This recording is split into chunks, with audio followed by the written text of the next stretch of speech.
about using Procreate is it allows you to create those kind of recap videos. It just does it. It captures everything that you do in the program so that you can actually go back and make your little video like that of it. So if you had a kid who was kind of struggling through some concept that he or she was drawing, a really cool thing to use in Procreate is to be able to look back and see kind of the iterations of that drawing. So that's what that is there. And I'm going to, whoops, not show it again. Start off with, this is me right here.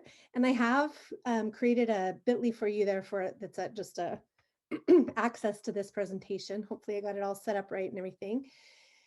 Thank you, Nikki. Just put the attendance in the chat. So if you'd like to follow along, you're welcome to. I'll give this again at the end. So you don't necessarily have to try to juggle the iPad or your phone and the presentation if you don't want to, but I know some people like to do that. So that's what we're going to do. So first off, as you noticed in that sketchnoting can truly be anything you want it to be. And Debbie, I'm going to show in just a second some examples from kids that I think we might have done in one of your classes one year. It can look like, they don't have to look like mine. They don't have to look like any of the exemplar ones that I'm going to show you or any of the resource ones. It can be really anything you want it to be. What I'm going to do is really show you how to use this app to use it for whatever you want. It can be used for anything from animation, which I just recently learned, all the way to actual illustration of art. There's like legitimate artists who use Procreate to create things, to stick figures like the ones that I draw. As far as sketchnoting though, we're going to talk about what it is, why do it, and kind of how to do it logistically by using the app itself. So those are kind of where we're going to go. And whoa, oh, I know why I did that. Okay, so if you just look here at my screen real quick, you're going to see some examples. There is no wrong way to sketchnote. There's everything from, this was internet's, I'm sorry, do's and don'ts of internet safety. These are the ones I thought that we did in there. It was a couple years ago. And then I had one of my technology groups with teachers do some sketchnoting just as we were in a session. And then we go all the way to like, people who I would call quote unquote professional sketchnoters.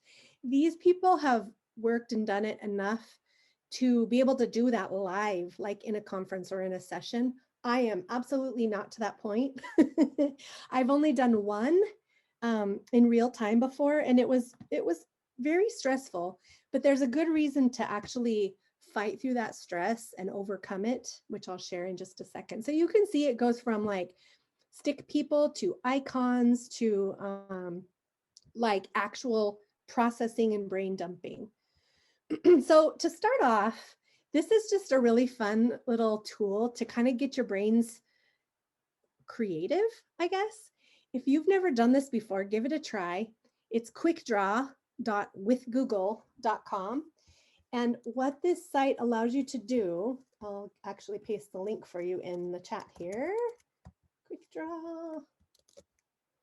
It allows you to practice building your kind of drawing vocabulary and getting recognizable shapes kind of quickly. So it's just a really simple little tool that's kind of a play on your own. Kids love this. They love it, love it, love it, love it. I've had my students this year ask if they could do it. So take just a second and try out some of those drawings and see how you do.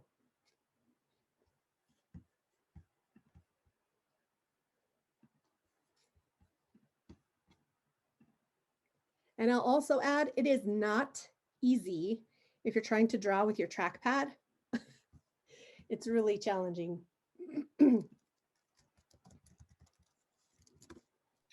So, Anne, I noticed that it's guessing what I'm drawing. Yes. So that's what I was saying, like your verbal or your, I'm sorry, it says right here at the, whoops, on this page right here, you're recognizing doodling. This is actually one of Google's, I know Debbie, you probably know this, but it's machine learning. This is actually helping, you know, when Google recognizes something from a picture and you're like, how can I search hands in my Google Photos and it knows? Yeah. we're helping to build the Google's image vocabulary, but also to practice your own formation. So the idea of this is, can you draw a ladder in under 20 seconds to the, I see okay, line. I see leg or knee you hear how or it guesses? skyscraper. Oh, I know. It's ladder. Ladder. And then at the end, it shows you what other people have done. It's hilarious. Isn't that awesome? Yeah, that's fun. Yeah. It's not available on BPS internet. Oh, good to know. Lame, but good to know. Why won't they let us use it? That's a great question, Debbie. I'm not really sure. Monique, have you ever heard? Probably because kids were wasting time on it. Yeah. Hi. Most likely that is the reason why. My son was telling me yesterday that they blocked the dinosaur game, like when the internet goes down. Yeah. Like, how do you do that? I don't know. Well, if you can pop off sometime on a, your own hotspot or something and let your kids try it. The cool thing is for you, you're building your visual vocabulary by playing something like this and just practicing those movements of making things that are easily recognizable. Because you can see here, I can tell right away what these are: a bike, a helicopter, a piece of pizza. The point is trying to get it quickly enough and readily accessible enough that when you are sitting in a conference or a presentation session somewhere, that you're not laboring over how to draw the thing. So with sketchnoting, you're processing kind of what you hear and what you read and what you see in a way that allows you to put it out quickly and efficiently so that you better remember it. It maps it to those brain nuggets in your head. I'm sure there are absolutely better words for that, but so really quickly, I'm going to just show you some super basic stuff. And then I'm actually going to give you some tasks to try out your skills. And then we'll come back and look at some actual more questions that you might have. So I'm going to launch the Procreate app. And you'll see in my gallery here, I have stuff from way, way back. I had a different iPad. This is my personal iPad that I bought. But when I was working for the school district many years ago, I used this quite a lot. And I got a new iPad since then. And what's super cool is that I can transfer that content from one to another. This also works on your phone. So the Procreate app, I actually use a lot on my phone when I need to just quickly doodle over something or scribble out a name or whatever on a photo or whatever I have on my phone. It's just a super handy app to have. So the other thing you'll notice is I've got them categorized into groups. I have participated in this thing every year for a few years. I didn't do it this year because I'm not sure if they had it, but it's called Sketch 50. And the idea behind that was it would give you a prompt every day, and then you kind of would just draw it however you wanted. Luckily, these were just one a day for 50 days. So I could spend an hour or 2 hours or 3 hours if I wanted to. So this was kind of how I self-taught to use this app. I promise you, I guarantee you that there's a million things that I'm missing in here that it can do that I just haven't come up with yet. But I want to show you this because you can see where I've kind of clustered together some of my common either themes or groups of stuff that I've made. Particularly here, this sketchnoting one, the one that I was telling you that I made. Oh, it's not even in there. I had made one for, I got to go to a gifted and talented talk one time, and I was like, I'm going to try this. I'm going to try sketchnoting live. It should be here somewhere. I'm sure it is, but oh my gosh, if I hadn't taken the time to figure out how to do like scissors and a pencil and a light bulb, those things that will represent ideas, I don't think I would have been able to do it. So to show you how to do some of those, I'm just going to go back and I'm going to create a new drawing. When you click the plus in the top right corner there, that's what allows you to start a new drawing. So I almost always just keep a blank one in my gallery because I use it instead of a whiteboard when I'm working with my students on math problems or whatever. So if you were to go back and look at this untitled one and watch the video, you'd see me working math problems and erasing it. So by default, you have all of these different sizes to choose from. When I'm doing something kind of casually, informally like this, I almost always just do screen size because it's simple. If you turn it sideways, that's where you get kind of the landscapey look. So right here, Nikki and Sarah, the week that I took Tracy's class on the green screen, I wanted to try to see if I could work a green screen, like a video, into just a tiny part of something. So I was playing around with a photo that had an easel, and I used Procreate to turn this green, and then was trying to get my video to show on the easel here. It worked kind of. Yeah, it worked kind of.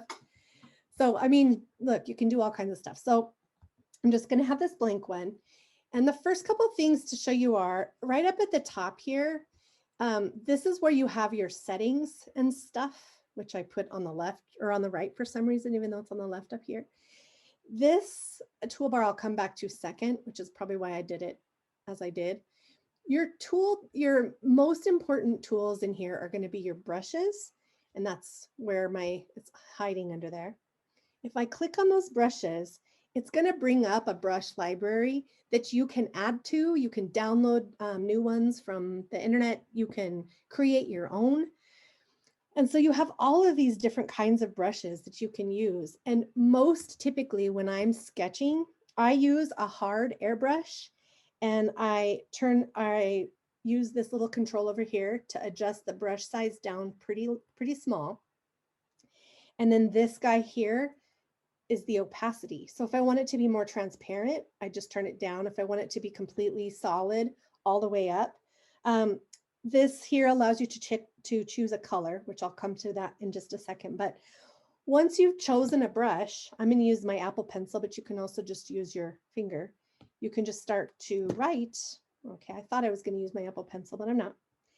And what's cool is this app is pretty swift in that it kind of self-smooths. You can turn that off so that it actually looks like you're writing. If your hand's real shaky, you'll see it. Or you can increase that so it'll smooth it even more. I'll show you how to do that. But that was just the hard airbrush.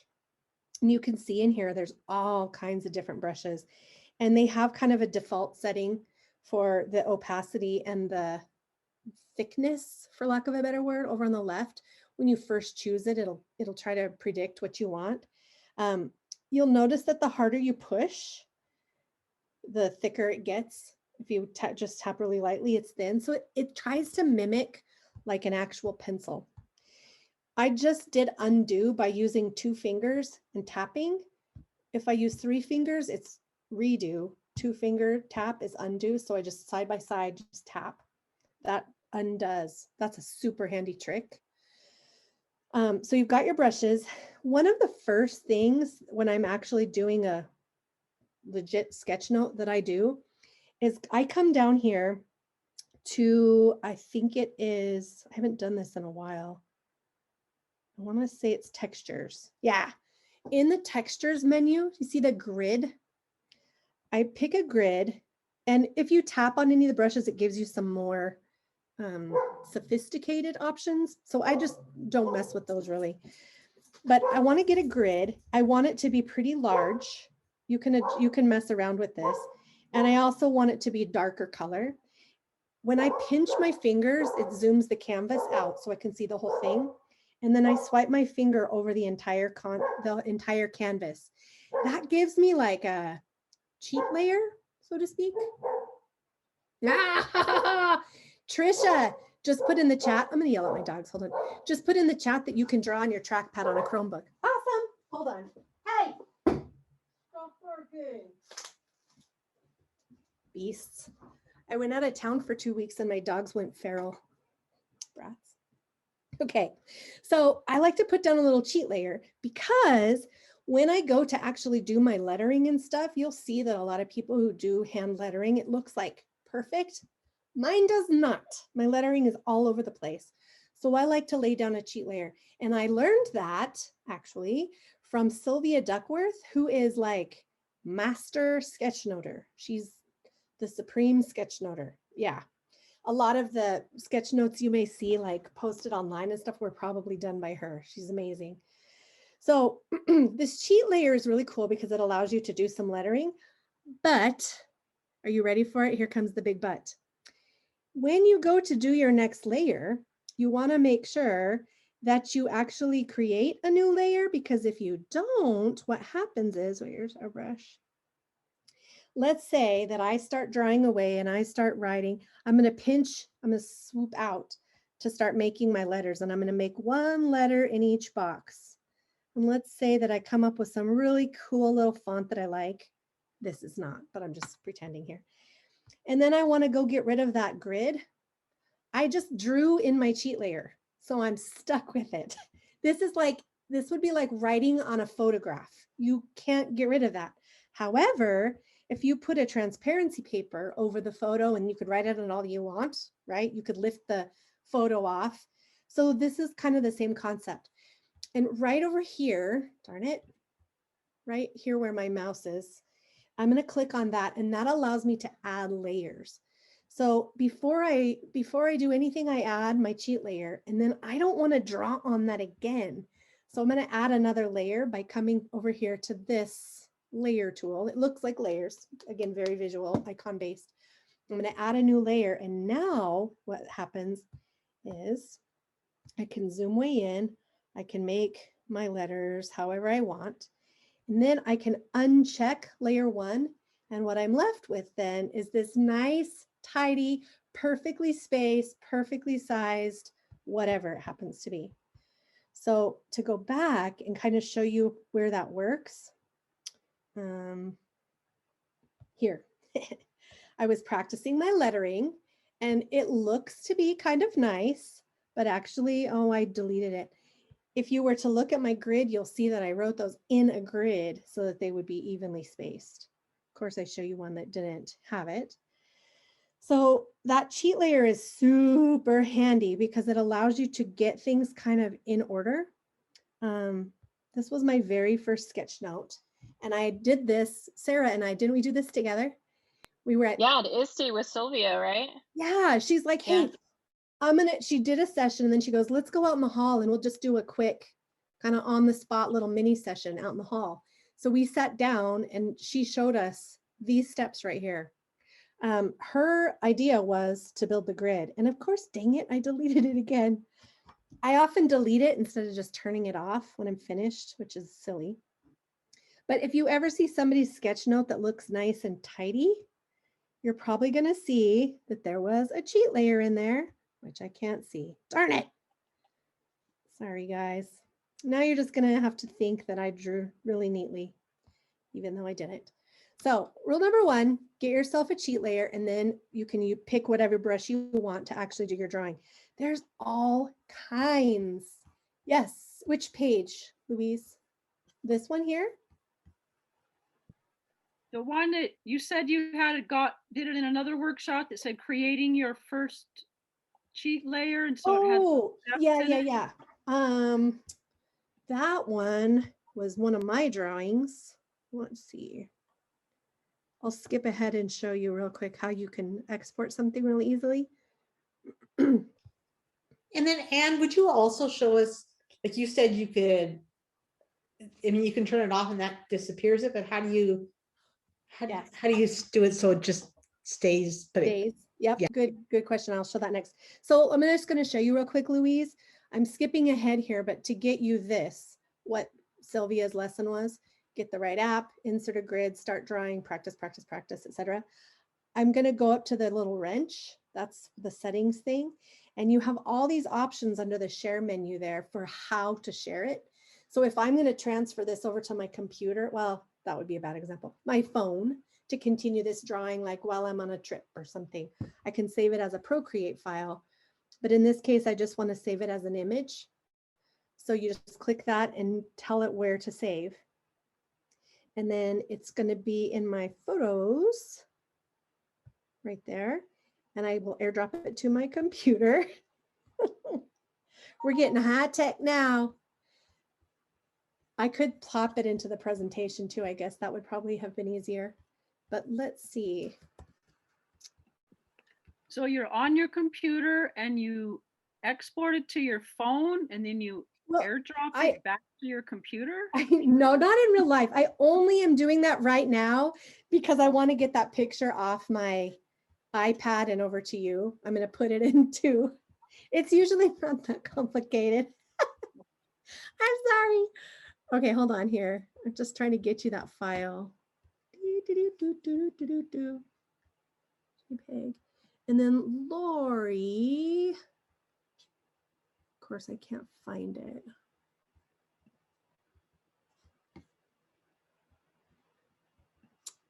My computer, my files are a mess, of course. Okay, give me that a sec. No. So Debbie, that's a good question. Procreate is a standalone app. So it would be like, what would be another example, Sarah?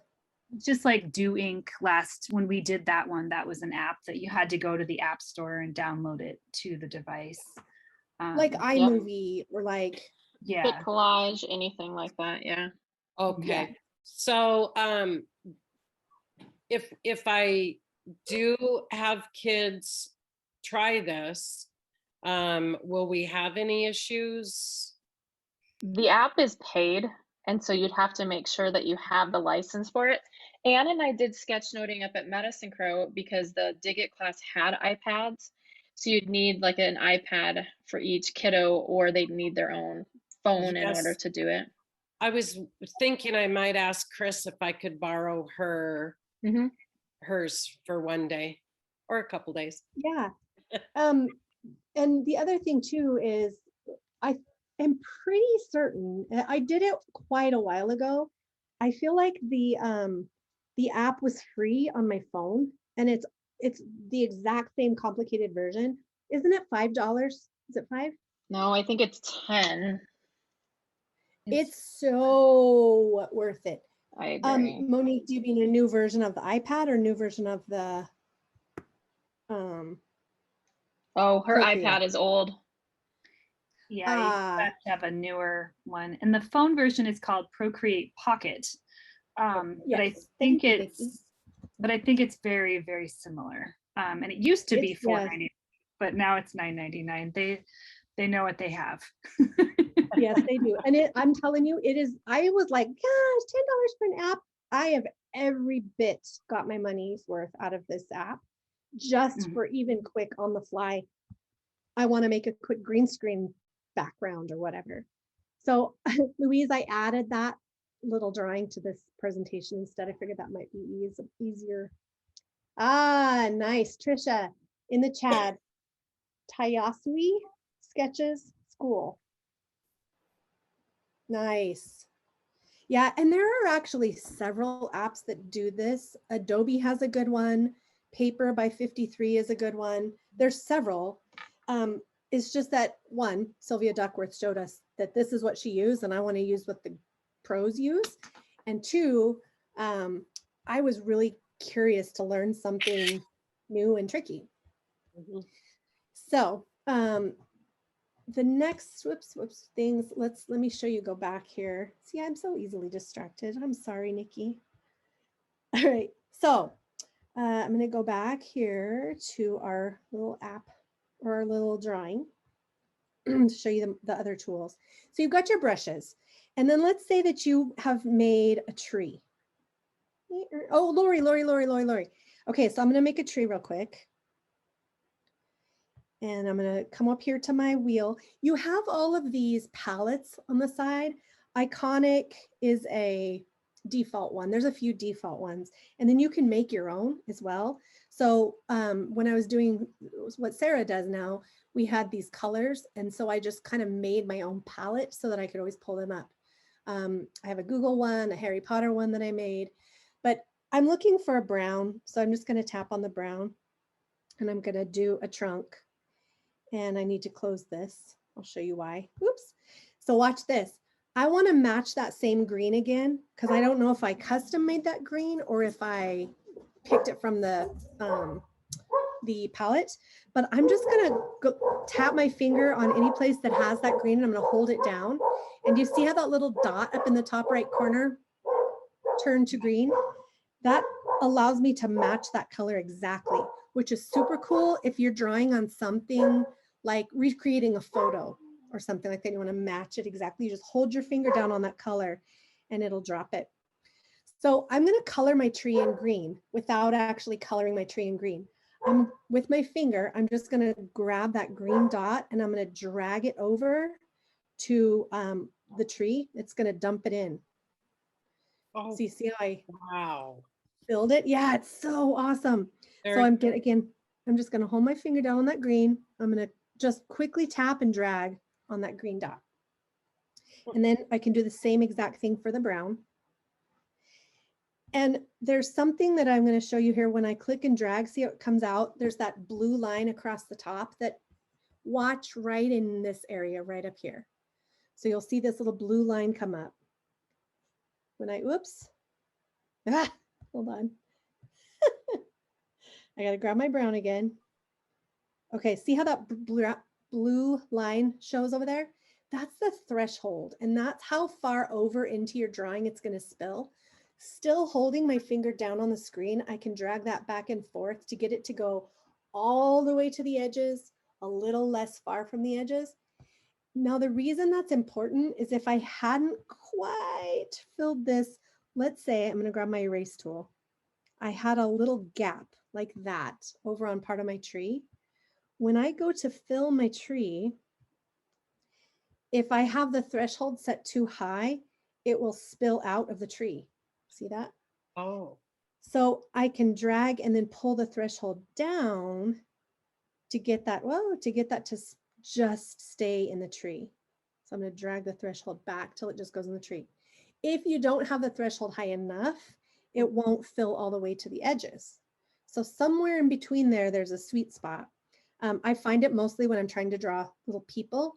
It spills out all over the page and I just want to contain it to their face. So Lori, I promise I will get to your question. So I just did my trunk and my tree, and now I want to make it add a little bit of dark green and then smudge it. So I'm going to go back to my canvas. I'm going to grab just some other color green, and I'm going to put some different colors in there. Grab a couple, this one, because this is going to be a really realistic looking tree, guys. It's art. There we go. So the smudge tool right here, it does exactly what the name implies. It's a smudge. So when I tap on that, you can also adjust the look of the smudginess with all of your brushes. So right now I have it on an acrylic paintbrush that is pretty small. When I go to start smudging, do you see how it just kind of smudges it around? Mm-hmm. That might be the look I'm looking for, but I also want it to be just a bit thicker and I want it to be a little more transparent. So now when I do it, you see how I get a little bit more of that blendy look? Mm-hmm. I have zero technique on how I choose those. I just kind of grab one, and if it doesn't look right, I undo it. I'm going to make these like little needly things by just kind of sketching out like this. And notice it does drag from the side too. If you were painting with a real brush and you drug your brush from the outside in, you'd get some air, some space in there. It's going to do the same thing. So it's kind of just trying to mimic what a paintbrush would do. You can choose any of the other brush styles. So like here's the water one, these mad splashes. See how it gives like a, oh, yeah, the smudge tool like drags whatever brush style you have through your paint, so to speak, and applies it to the page. So you can either use the brush or you can use the smudge once you kind of have the look you want. But think of the smudge as blending and the brush as the drawing. And so then finally you have your eraser tool. And your eraser tool, you also have the different brushes. So if you want it to erase with kind of a texture, so you're going to do like there's a word for that, an art word, where you like eliminate something. you start with your color and then you want to erase in a certain shape or texture, you can do that too, which looks super cool. Again, you can adjust the size and the transparency. So those are just some of the different options you have as far as the brushes. So knowing that very basic stuff, don't even worry about the stuff that's over here, but just playing with the brushes, playing with the color, smudging if you like. I'm going to give you a little challenge. Are you ready? We're going to do this Japanese cube test. And I'll make it just a bit bigger for you. So you're going to follow these steps. First, imagine you're in a desert. So draw yourself a desert, however you think it might look.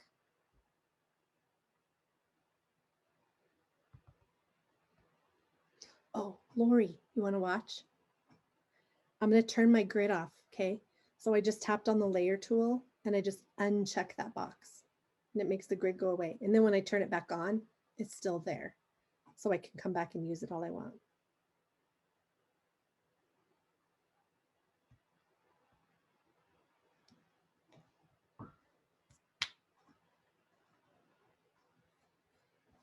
And then once you get your desert, sitting in the desert is a cube.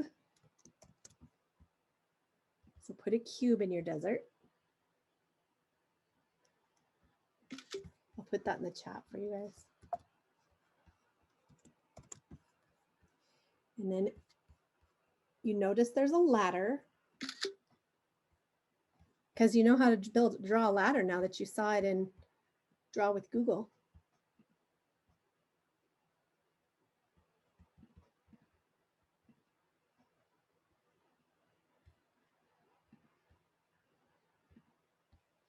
And then there's a horse. And then there's flowers. And then somewhere off in the distance, there's a thunderstorm coming.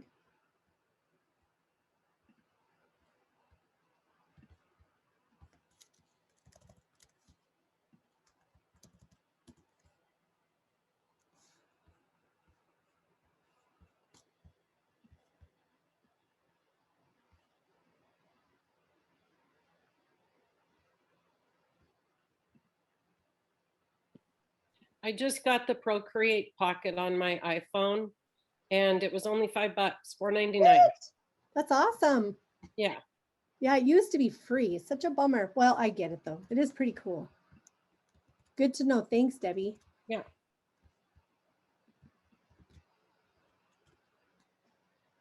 Okay, I just put those things in the chat in case you can't see my screen very well.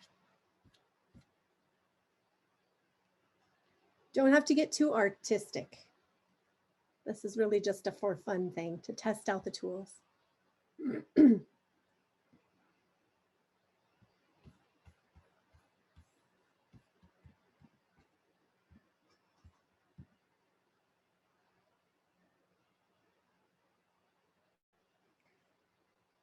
you have some kind of a little sketchy version of something?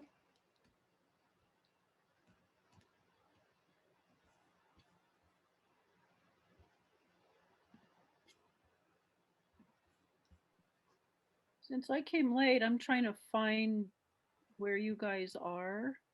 Oh, I just put, do you have your Procreate app open? No, I didn't even, I got done at work. I can't stay at school. I have to come home and it just sets up a situation. I gotcha. I gotcha. So you might want to get that app. Can I do it on my computer? I have to do it On your phone or on an iPad is the only way that it works. Oh, that's good to know. All right, I'll get Yeah.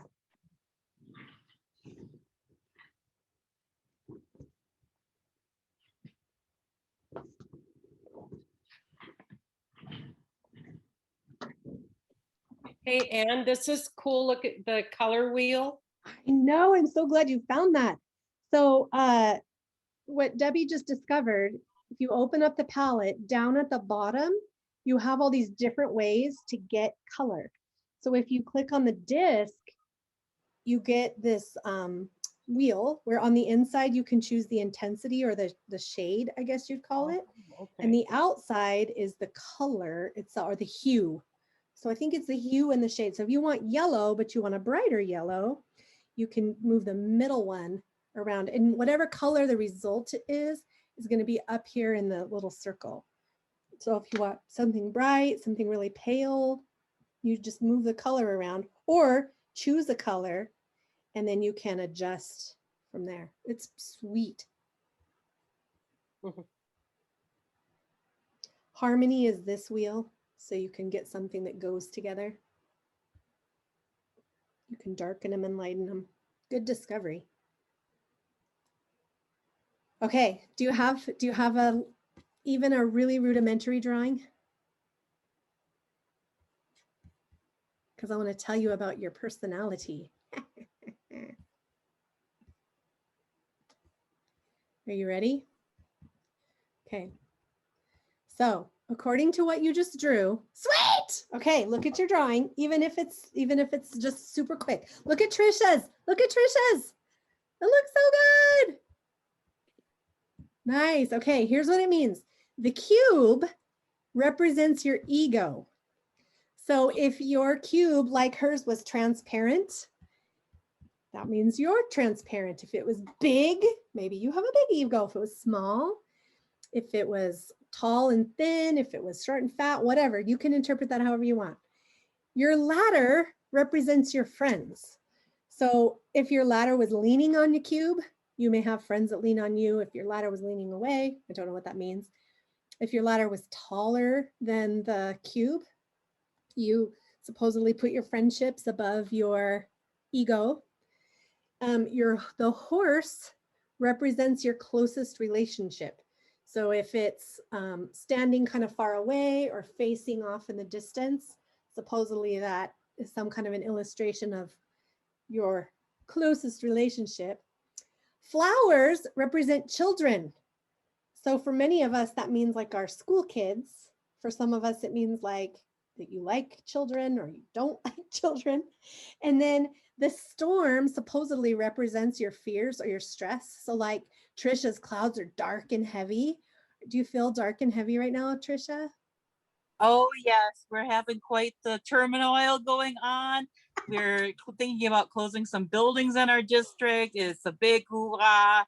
It's going to be torches and pitchforks at the school board meeting tonight. So that's what I'm going to attend to online next. So I'm surprised my whole screen was not dark. Clouds. Wow. Was anybody else's as telling as Trisha's? Well, I certainly hope not. I don't mean as dark. I just No, mean, mine is just absolutely awful. I don't know. I have to turn off my background so you could see it, but it's just like chicken scratches on a screen. I don't think you could tell if there was a horse or a ladder or anything. well, I see it doesn't matter because you know what it was. The point is, if you were to look back at this in a year, you'd probably be like, oh, I think that was supposed to be a horse. Yeah, it's just for silliness. But so that kind of quick draw thing, if that was really hard for you to get something sketched out in that short amount of time, then what that tells me is, according to the Japanese cube test, of course, that you just need to work a little bit on building your visual vocabulary. And the way you do that is by practicing. So one of the links that I shared on that resource page was Sylvia Duckworth. She has this fantastic Sketchnote Fever. In fact, if you are on Instagram or Twitter or anything and you search the hashtag Sketchnote Fever, you will find Sylvia Duckworth. Hold on, I can't spell. Sketchnote Fever. It'll take you to her website, Sketchnote Fever. And she has all of these different icon tutorials. So if you want to practice drawing school icons to get really fast at those, if you want to practice fonts, animals, fancy fonts, whatever it happens to be. So one of the things that Sarah and I learned from Sylvia when we met her that time was don't overcomplicate stuff. So I'm going to add a new layer. Rule number 1, don't draw on your cheat layer. My people literally look like this. I am not kidding. Any drawing you see me do, those are my people. That's how they look. I've kind of mastered that. I can do it really quickly. If you can make it whatever color you want by dumping the color in there, give them some white eyeballs, super fast. The idea is I want to be able to show a happy child or sad child or whatever. So the more you practice doing that quickly, the faster you get when you're in a pinch. The other thing you can do is actually save these icons in your photo roll for quick reference later. You can come over here to the tools and add a photo. And on my iPad, I happen to have, oh shoot, I think I finally deleted them. I had all my icons still saved here on my photo roll. It was ridiculous. It was getting to be a lot and I finally deleted them.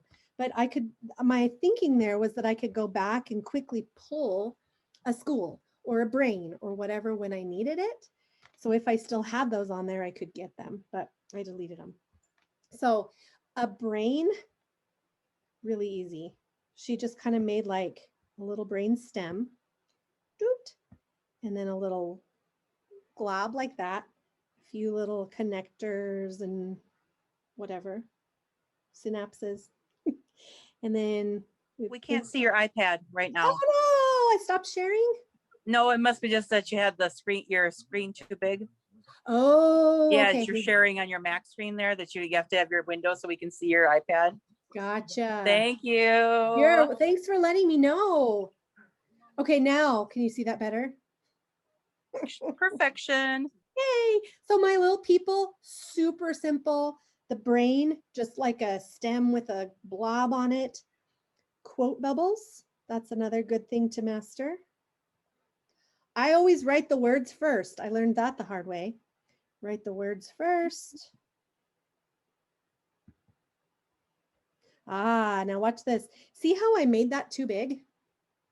I'm going to show you something a little bit more complex. I made the words too big. My grid is actually too big, but I want to move that words first off. I want to be able to use the grid though.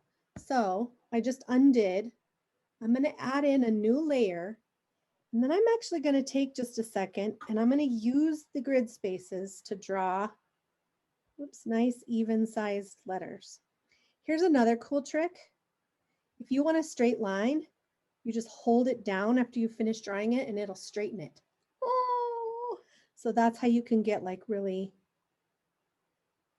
perfect straight lines. You can also do that with circles, which I can show you in a minute. So notice I'm going to write right over the top of my little dude. This, what I'm doing here is going to leave some really strange spacing because the eye has a funky gap, but that's okay. I like uniformity. Okay, so see how I wrote over the top of him? But because I did it in a new layer, I can click this, hang on. Oh, I'm trying to click on it. I can grab the layer here. When I tap on that, there's all these things that I can do. So in just a minute, I can merge that with the layer below it, the brain and the little face. But first I want to make it smaller. So I'm going to just click the little arrow tool right here. That selects the whole thing. And then I'm going to make it smaller. You can do all kinds of cool stuff. If you hold, I guess actually it's down at the bottom here. It used to be if you would just long hold on one of the corners, it would make it adjustable. If I choose freeform, it will let me do that. So then you can cool perspective, you can curve your writing and all that stuff. So I'm just going to undo that to get it nice and even again. Make it smaller, and then I can move it wherever I want. So if I put it up here, I'll put it on the right so you can tell that I moved it. And then I go back here to my layer 2. I can draw the speech bubble around the words, fill it in with white or whatever color you want your speech bubble to be. And then when you're ready, you can merge the words with the speech bubble. A lot of times I don't do that. I'll just keep adding things in new layers and new layers and new layers and new layers. And I don't actually merge them because if this drawing really starts to get intense and I start adding a lot of detail, I may need to shift or move things around so I can do it when they're still in layers. If I put it all together, you can resize things. It's just a little harder. So if I did want to merge, I could tap on the layer and say merge down, or I'm going to undo that real quick. I can take my 2 fingers and just pinch those 2 layers together like this, and it'll collapse them together. So that's pretty cool. The other thing that I like to do is, I don't have a lot of them here, so I'm actually going to go out and show you this in a different drawing. I hope I pick one that actually has something.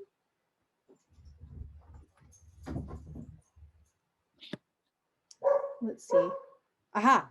Okay. So see here how I have a whole bunch of images, or layers, I should say. This was one of the ones where I found after the fact that I had done all my text in one layer and I needed to shrink it and move it. So I had to trim it. So I don't know if you can see that, but it's got like the white around it. What I had to do for that was crud. I had to go up here to this tool, which is like the freehand select. I had to sketch around that part like so, cut that, and then paste it. And so that's why I ended up with all that white background. I drew in my cheat layer. Oh my gosh, my dogs. So you see how I have all these different layers? I want to be able to take all of the ones that go with, let's say, the book, the pencil, this section right here, and I want to be able to move those together in a group.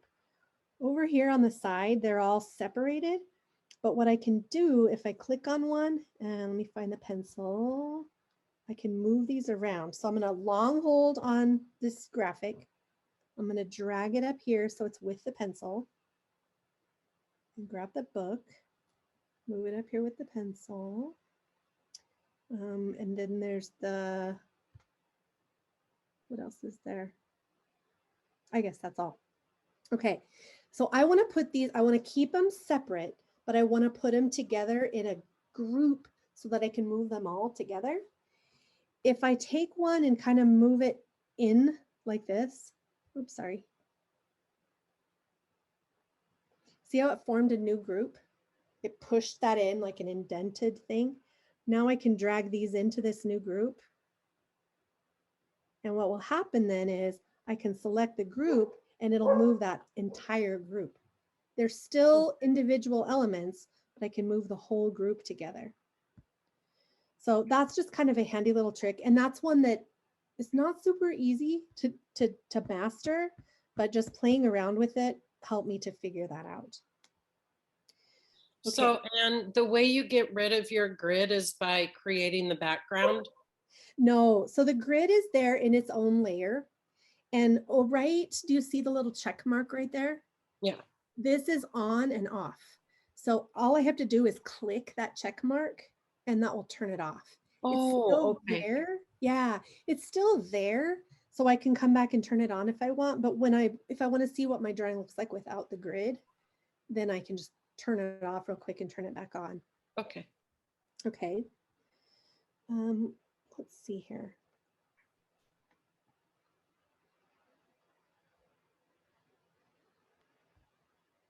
Okay, so I'm going to show you this real quick. Person, I made a mistake here and I made a bunch of shadows and I hate how it looks, but this is kind of a tutorial to show you how to draw people, how I draw people. You have a little person. I literally draw a stick figure. I create a new layer and then I put the hair and clothes on top of that. I fill those in and then I merge them. So it looks like I drew a whole person and I knew exactly where I wanted what, but I truly started with a stick person. That's that. These are the gestures for Procreate. I should put these into the position too. So paint, smudge, or erase is 1 finger. Undo is 2. Redo is 3. Zoom and rotate. I don't know if that would be helpful at all, but I have made these. So here you go. Start with the grid, put everything in its own layer, and then use some shortcuts there. I'll put that one in. Are those in the slideshow? I'll Those little put 'em in things that you right just showed? now. Yeah, I'll put them in right now. So I'm exporting it, saving it. The other thing I'll show you while I'm in here, this is in the share. So in the little wrench in the share button, these are all the different things that you can share. You can share individual layers now. You didn't used to be able to do that. So if you want to just share a single layer, you can. But this is where you get that video. So you can actually see how this thing came to be. You can look back and watch how you made it. So you can see that I make everything big. I use the grid, I shrink it, and I move it. So I'll put that in there right now.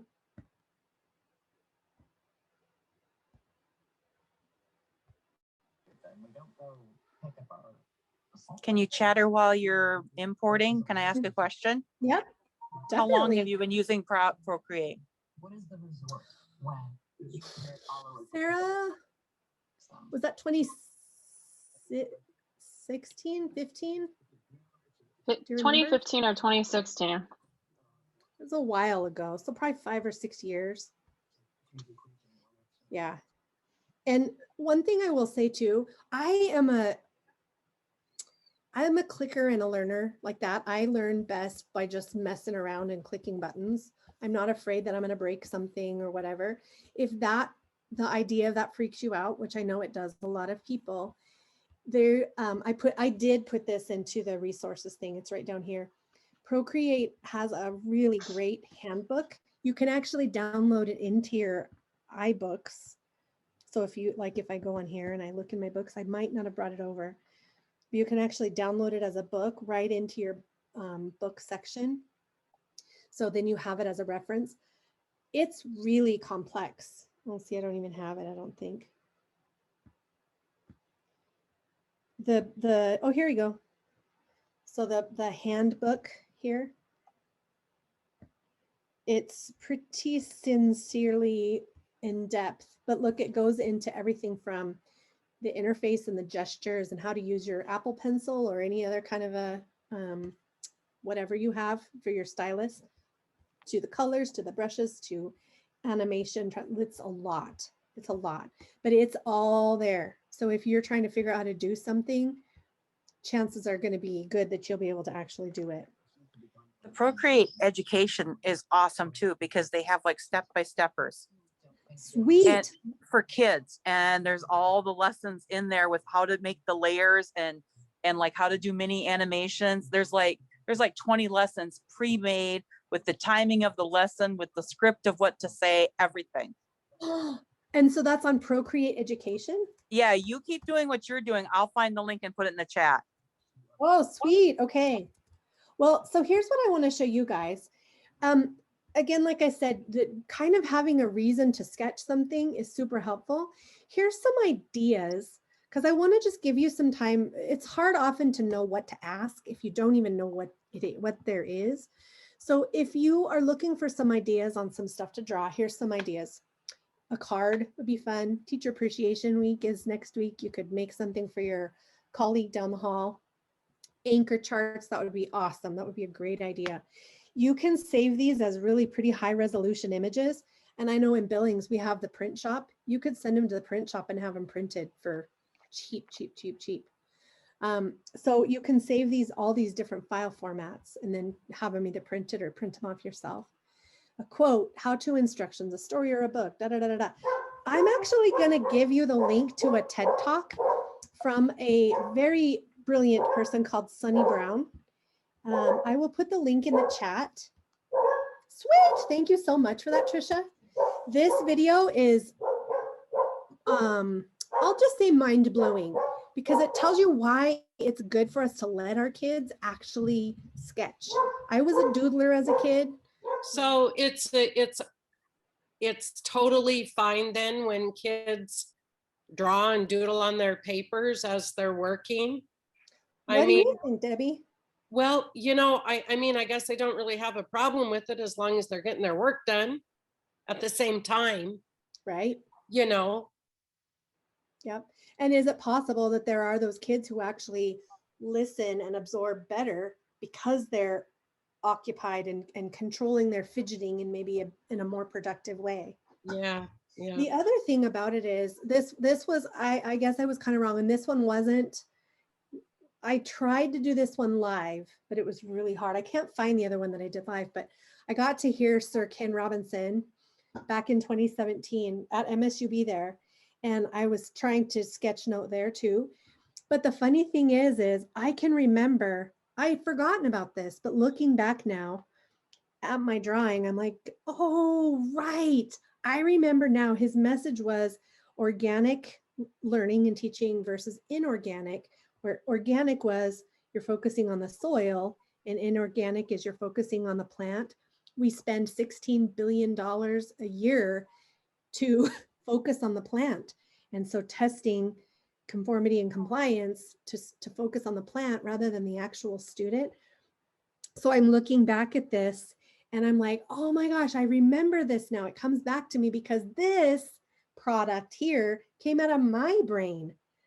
So what's cool about letting the kids doodle like that is, especially if their doodles are related to what you're saying somehow, if you can train them to do that instead of flowers and smiley faces, when they look back at those notes, they're probably going to remember that content a lot more than if they just written a bunch of words during your lecture. Yeah. So when I heard Sunny saying that, I was like, oh my gosh, yes, it gives your brain a purpose to focus. And it also creates a product that can be, for a visual learner, way more powerful than notes down the road. And, you know, I mean, it could be an accommodation for a student, because if you just turn on screen recording while they're doodling, so you would get the audio of the room and you'd get their doodles and their notes all together in one video file, and they could go back and listen and watch all at the same time. And that could be an assignment within itself, because you would see how they're comprehending what you're talking about, because you would hear your voice in the background. That's a great idea. And the other thing I really like about that is, oh, here's the one that I was looking for. Because this makes that video, the playback video, you could have them narrate it right away and it would stick even more. It's already done. Yeah. This was the one that I was looking for. This was the one I tried to do live, and I'm not lying. It was not easy. I wish it showed how long your actual thing took. But like if I go to the time lapse replay, obviously I was messing around with fonts and the lettering and the different pens, and I was making it big. It took a long time. It was the whole time she was talking, I was drawing.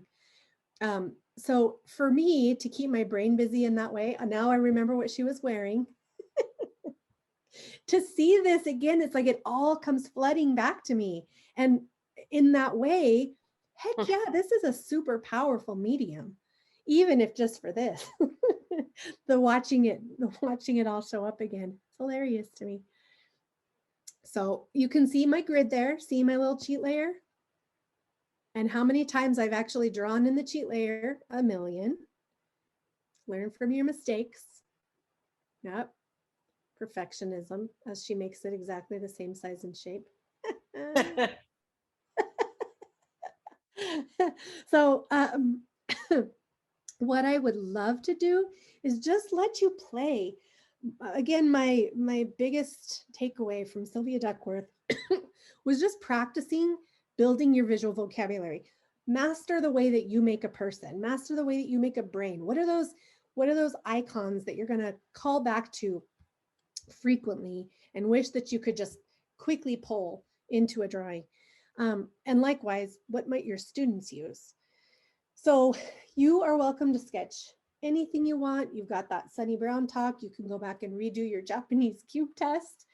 You can do anything. But what I'm hoping then is that, I don't know, what do we say, like 10 minutes, 15 minutes? Or do you like 15 minutes? To put something that you've created into the folder, the link that I just dropped in the chat. I guess I could keep sharing here. Just give yourself some time to process something. It could be something that you did during your day, something that you are working on with your students, a lesson you learned, a cute quote, the start of an infographic or a poster you're going to hang up in your wall, whatever you want. But just take a stab at it And then when we finish, pop it into this folder here, like 15 minutes, okay? Okay, awesome. I'll zip it. And if you have any questions, feel free. I'll just be sitting here.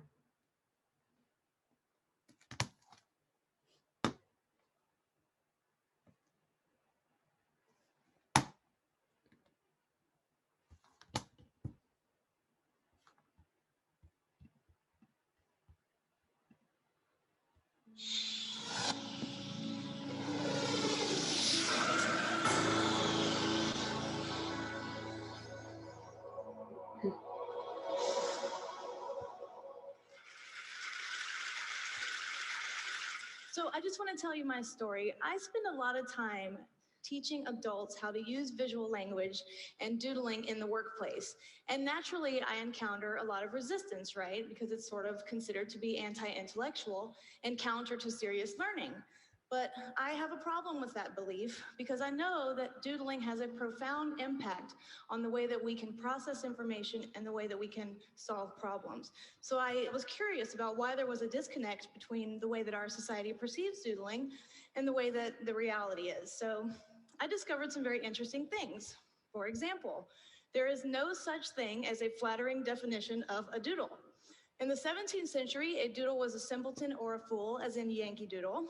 In the 18th century, it became a verb and it meant to swindle or ridicule or to make fun of someone. In the 19th century, it was a corrupt politician, and today we have what is perhaps our most offensive definition, at least to me, which is the following. To doodle officially means to dawdle, to dilly-dally, to monkey around, to make meaningless marks, to do something of little value, substance, or import, and my personal favorite, to do nothing. No wonder people are averse to doodling at work. Doing nothing at work is akin to masturbating at work. It's totally inappropriate. Additionally, I've heard horror stories from people whose teachers scolded them, of course, for doodling in classrooms, and they have bosses who scold them for doodling in the boardroom. There is a powerful cultural norm against doodling in settings in which we are supposed to learn something. And unfortunately, the press tends to reinforce this norm when they're reporting on a doodling scene, you know, of an important person at a confirmation hearing and the like. They typically use words like discovered or caught or found out, as if there's some sort of criminal act being committed. And additionally, there is a psychological aversion to doodling. Thank you, Freud. In the 1930s, Freud told us all that you could analyze people's psyches based on their doodles. This is not accurate, but it did happen to Tony Blair at the Davos Forum in 2005, when his doodles were, of course, discovered, and he was labeled the following things. Now, it turned out to be Bill Gates's doodle. And Bill, if you're here, nobody thinks you're megalomaniacal. But that does contribute, right, to people not wanting to share their doodles. And here is the real deal. Here's what I believe. I think that our culture is so intensely focused on verbal information that we're almost blinded to the value of doodling. And I'm not comfortable with that. And so because of that belief that I think needs to be burst, I'm here to send us all hurtling back to the truth. And here's the truth. Doodling is an incredibly powerful tool, and it is a tool that we need to remember and to relearn. So here's a new definition for doodling, and I hope there's someone in here from the Oxford English Dictionary because I want to talk to you later. Here's the real definition. Doodling is really to make spontaneous marks to help yourself think. That is why millions of people doodle. Here's another interesting truth about the doodle. People who doodle when they're exposed to verbal information retain more of that information than their non-doodling counterparts. We think doodling is something you do when you lose focus, but in reality, it is a preemptive measure to stop you from losing focus. Additionally, it has a profound effect on creative problem solving and deep information processing. There are 4 ways that learners intake information so that they can make decisions. They are visual, auditory, reading and writing, and kinesthetic. Now, in order for us to really chew on information and do something with it, we have to engage at least 2 of those modalities, or we have to engage 1 of those modalities coupled with an emotional experience. The incredible contribution of the doodle is that it engages all 4 learning modalities simultaneously with the possibility of an emotional experience. That is a pretty solid contribution for a behavior equated with doing nothing. This is so nerdy, but this made me cry when I discovered this. So they did anthropological research into the unfolding of artistic activity in children, and they found that across space and time, all children exhibit the same evolution in visual logic as they grow. In other words, they have a shared and growing complexity in visual language that happens in a predictable order. And I think that is incredible. I think that means doodling is native to us, and we simply are denying ourselves that instinct. And finally, a lot of people aren't privy to this, but the doodle is a precursor to some of our greatest cultural assets. This is but one. This is Frank Gehry, the architect's precursor to the Guggenheim in Abu Dhabi. So here's my point. Under no circumstances should doodling be eradicated from a classroom or a boardroom or even the war room. On the contrary, doodling should be leveraged in precisely those situations where information density is very high and the need for processing that information is very high. And I will go you one further. Because doodling is so universally accessible and it is not intimidating as an art form, it can be leveraged as a portal through which we move people into higher levels of visual literacy. My friends, the doodle has never been the nemesis of intellectual thought. In reality, it is one of its greatest allies. Thank you.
It looks like everybody left and I'm the only one here and you.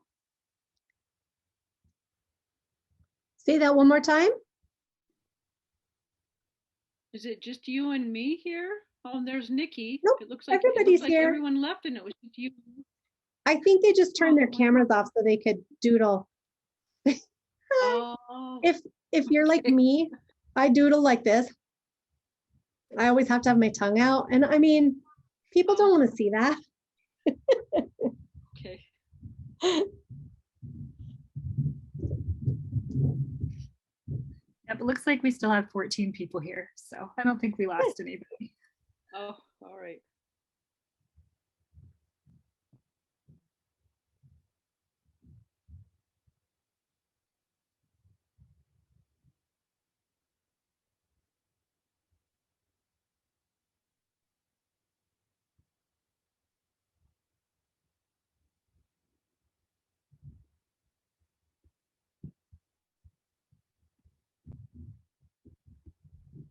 Belief that I think needs to be burst. I'm here to send us all her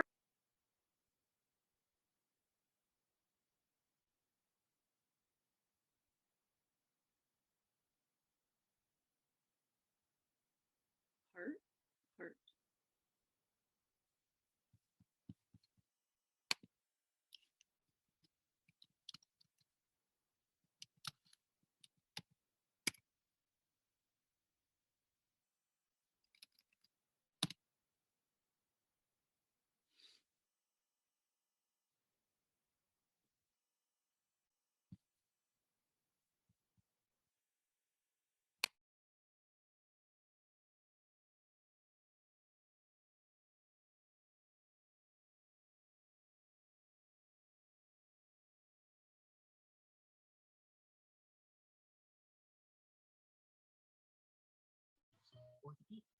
Where is the link that we dump our drawings to?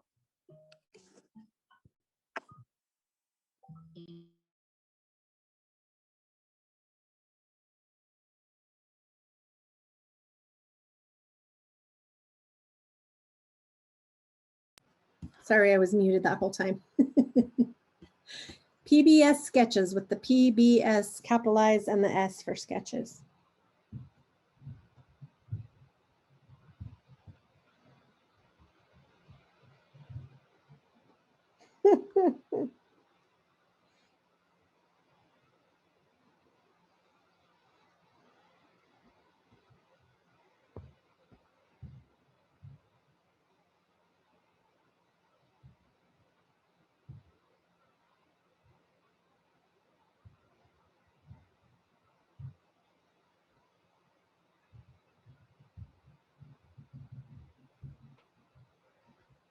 And I sent you mine on the bit.ly.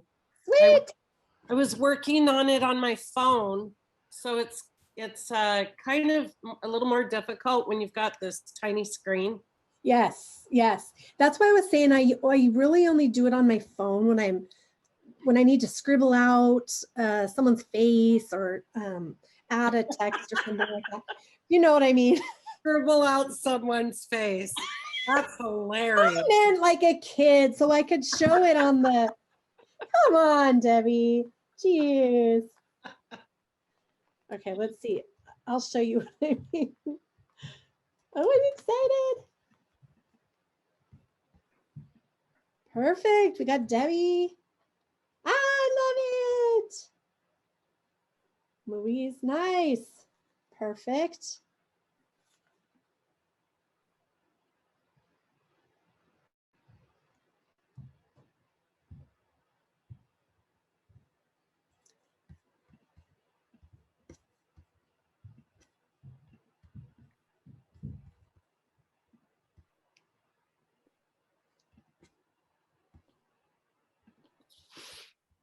It's not letting me trust my phone.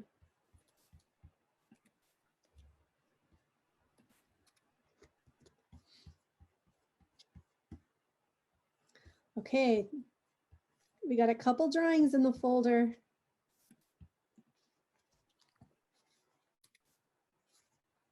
Stop it.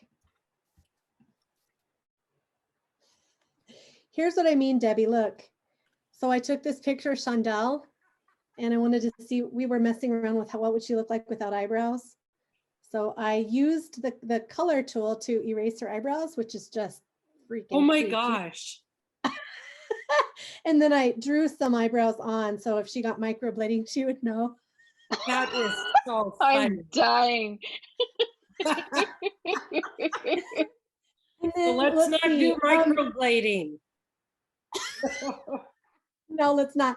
Okay, so if we're friends on social media, you know this already. I'm weird, but if I see stuff out there in the world, I take a picture of it and then I load it into my phone or into my app. So here was a picture I saw on the sidewalk. Yeah. We were getting ice cream one day and there was a tiny bit of snow left and I saw that on the sidewalk. And to me, this is what it looked like. Okay, so this is how you've been drawing all of those. Yes. I So was wondering because you have Yeah. all these weird drawings from clouds and Yes, it's different super things. weird. So I just take like, look, see, I take the picture, I add a layer, I draw the shape over it, and then I'm just like, okay, brain, do your weird thing. So this is why I use it on my phone. I was real fond of this. Here was the original picture. You see it now, right? You Wow, can't unsee yeah. that. And so then I just embellished it a little. Well, so you can see my layers there. This is why you keep the Procreate app on your phone, because you just never know when inspiration is going to strike. Yeah, they're real weird. This one came from my wall, actually, I think in this room. Yeah, that was cool. I saw that one and this. So like when I'm going to do something just real speedy quick, like Chandel's eyebrows, I will use this on my phone. This when we made Breakout Home last year. I don't have well, I do now. What's the fancy, it's the term that we all use, like Kleenex, Q-tip, you know, Photoshop. I don't have Photoshop. So I used Procreate. You can see, like, if you look really carefully, I drew her fingernails on with Procreate. Whoops. See, Oh my gosh. but you can't tell. So I put this in her hand with the rainbow on it. This is why you should get it on your phone. Spring the $5 and put it on your phone. It's very fun. For just real quick, fast. Somebody, Darren Small, was trying to show me how he sees Snoopy in the moon, which he's wrong, but he tested it out and he's not. I mean, oops, hang on, the moon's in the way. Oh, see how I have the moon? So I'm going to turn this layer off. You can also move them. You just long hold on it and you can drag them in different orders. So if you look at the moon and you look at Snoopy and you're Darren Small, that's what you see. So yeah, I mean, it's a very useful little tool to have on your phone as well. There you go. Oh, here's another one. So my friend Angie has a cabin up on Swan Lake, and my goal is to be there in every season. And I take a picture right off their front or their back door looking onto the lake. And I thought, wouldn't it be cool to make like a consolidated picture of all of them layered up? So I did that. I put in the summer, and then I just, I tried to layer them as best as I could by resizing, and I wasn't standing in the exact same place, but I used the tools up there to make it more transparent so that when I turned them all on, you could kind of see them all layered up like that. But again, Procreate. I'm going back next week to get my spring picture. So, and there's endless ways that you can use this, not just sketchnoting or whatever. You can use it for all kinds of stuff. Here, I had this picture of these ghosts and I wanted to color in some of them random colors. Procreate. So it's kind of my go-to tool when I need to create some art. All right, so to finish up, what is your curricular area? I'm sorry if I missed that at the beginning. What is your what do you teach? Well, you're funny. I teach 8th graders Okay. English and pre-algebra remote. So I haven't actually used this with my kids because most of them are on Chromebooks. But I do have lots of things I wish I would have gone back and done, this being one, because. Oh, I'm just amazed that you're not an art teacher. It's just unreal that you're not like, you know, at least some kind of arty farty teacher, band or art or something, or industrial arts or something. Well, you're amazing. Really you're really sweet. I'm actually, I'm almost ready to tell this secret. Are you ready, Sarah? You ready, Nikki? I've been waiting. I have applied to a school to get a certification in graphic design. I know, I'm so excited. Yeah, so I don't think I'm going to teach again next year. I was gone for 3 years and I came back this year just because of the craziness of the time. But yeah, I think I want to. I used to think that something arty was more of a hobby than a job for me, but I think I'm ready. So thanks, Trisha. Awesome. Yep. Do you know Carrie? Do you know Carrie Boham on Twitter? Yes. From Illinois. My Heck, pencil awesome. made me do it. Yeah, my pencil made me do it. That's so much fun too. And she is truly the most wonderful human. She's heck awesome, or Carrie Boham on social media. But if you have a question about sketchnoting or a technique she used, she is the nicest person. So I want to show you a couple of our works of art that are in the folder here. Debbie made us a strawberry with a rainbow and sketch using that cool, which brush was that, Debbie?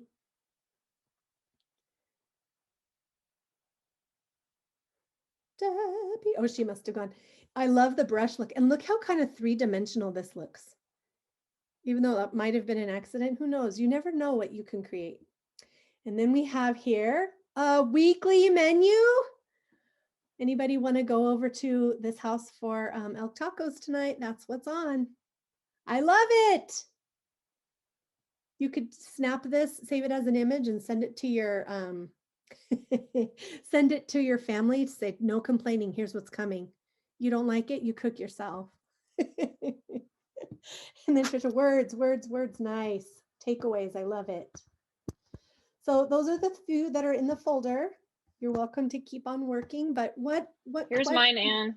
Okay, awesome. Mine wouldn't load in it, but I don't know if you can see Oh, it. how are you? Here I come. Oh, Sarah, it's beautiful. Yeah, You see her palm leaves? gorgeous. Oh, it's so pretty.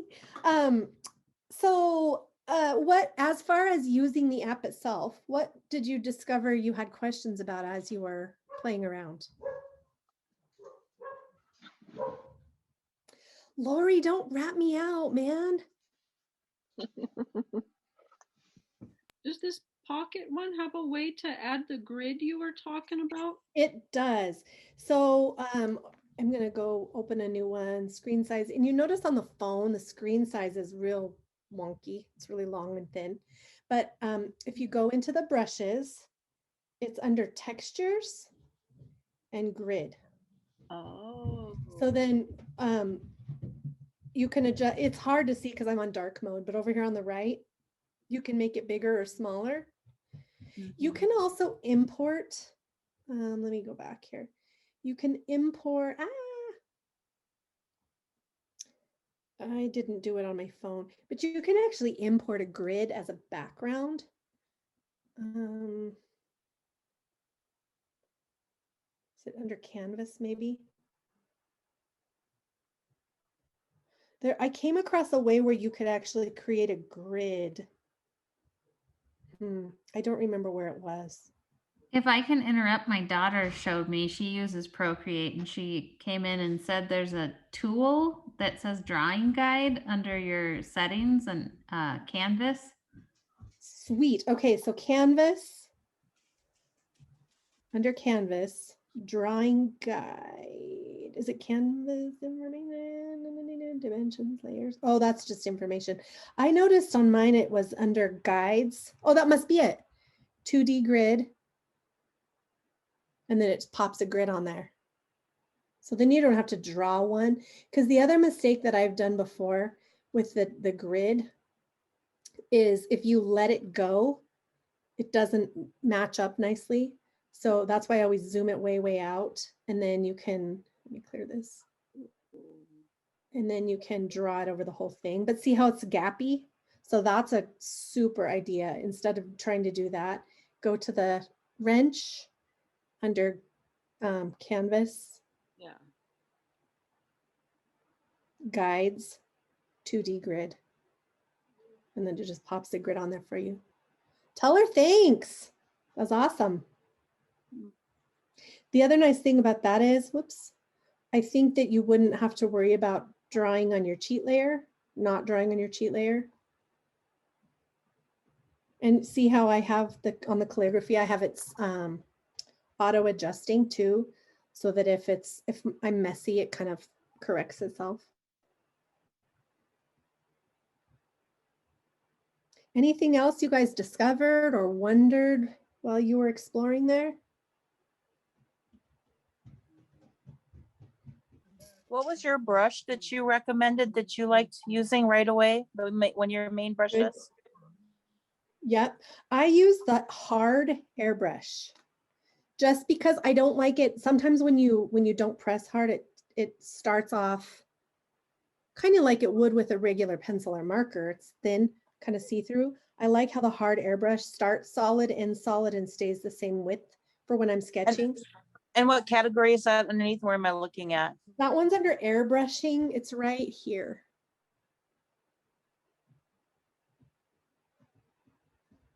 So it's under airbrushing, hard airbrush. It's fun to just experiment with all the different brushes too. That might be a great sketch note to just start out with. Go down the list and make a sketch note of each brush and how it looks. And label it so then you have it. Oh, here's where you can import. So if you go onto the website here, in the cloud, there's several brushes you can import, and they're like all different, like a brick, the texture of a brick, if you want to do that. Or there already are like wood in there under textures and elements.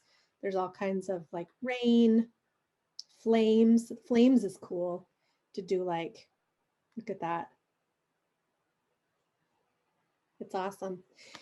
Another thing that I guess I should probably put the link into the presentation here is if you watch for it on Twitter, a lot of times they will do like a sketch challenge. So Carrie Bauckham, there's several, Mo Spillman, Sylvia Duckworth. There's a bunch of big names in sketchnoting, but they'll often put on like an event. The Sketch 50 is the one that I participated in, but you actually share your creations. And so you're kind of inspiring other people. And another one that's actually my very favorite, that one is, oh shoot, we do it every year. It is, I can't believe I can't think of it. I always do it. Pass the Sketchnote, pass the Sketchnote.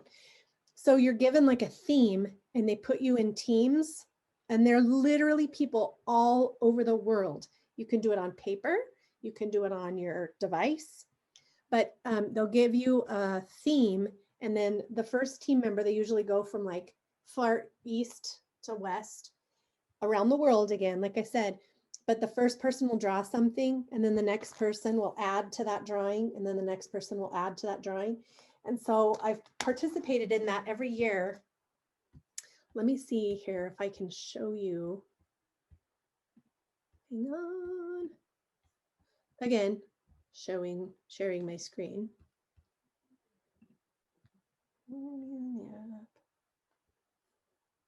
Oh, okay, never mind. I guess I can't do it that way. Hang on, I'll plug back in here and see if it'll work. Okay, can you see over on my wall over there? Each year, this kind of little event happens. So somebody will start with the sketch and they start to draw, and then they pass it to the next person by tagging them on Twitter. And eventually you end up with these drawings. You can see which one's mine because it's a sketch person. You just work your part into there. So depending on what the theme is every year, your drawing completely changes from year to year, and it's created with a team of people from all over the world. Again, see my stick person? The most recent 2 years, I haven't actually even hung yet. They're in frames and ready to hang. They're not ready yet. So these have been really fun. This is the most recent one. Again, it's called Pass the Sketchnote. It happens in January on World Sketchnoting Day. So you get like legitimate artists that take part in this thing. It's really fun. But for me, it's just again one more reason to actually practice and kind of keep my craft alive. So any other questions, discoveries, curiosities, etc.? Because if not, You're sharing the PowerPoint with us, I hope. yes, I did. It is, the link is right here. And I added in some of those other slides that we talked about, but here's the link to the presentation. And I should put on here, I will add my email. So if you guys have questions or you're like really excited about something that you figured out how to do, or that you think that the red group should know, please feel free to get hold of me anytime. I always love collaborating and hearing how you figured something out that's super awesome. That always is kind of rewarding to see. So if you guys have any questions at all, you can get hold of me there. Otherwise, thanks for hanging out. Thanks.